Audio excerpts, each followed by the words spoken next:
Friends, మేము చెప్పబోయేది ఈ చెట్టు ఈ ఆకు పేరు సైంటిఫిక్గా ఏమంటారో తెలుసా ఫ్రెండ్స్? సో ఇది కామెంట్ బాక్స్లో సెండ్ చేయండి ఫ్రెండ్స్. అండ్ దీని సైంటిఫిక్ నేమ్ వచ్చేసి క్రోటాన్. సో ఇది మన పూర్వీకులు మన చిన్న చిన్న గాయాలకి ప్లస్ బాడీ మీద వచ్చే గుల్లలకి వాడతారు ఫ్రెండ్స్. సో ఇది అప్పుడు కాలంలో ఎంతగా యూజ్ చేస్తున్నారు, ఎలా యూజ్ చేస్తున్నారు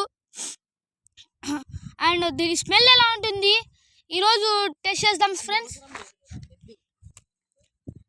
సో ఫస్ట్ ఆఫ్ ఆల్ దీని స్మెల్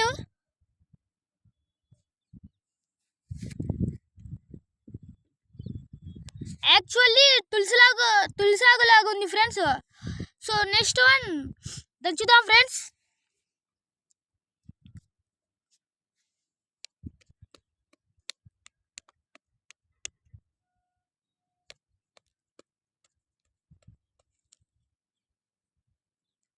సో దంచుతుంటే మనకైతే ఈ రంగులో వస్తుంది ఫ్రెండ్స్. అండ్ అప్పట్లో ఈ రంగు ఎక్కువ రుద్ది ఎక్కువ అయ్యి దాన్ని బాల్ లాగా చేసుకొని వాడేవాళ్ళు friends. So it is real friends. Thank you. Subscribe, don't forget to share. Thank you friends.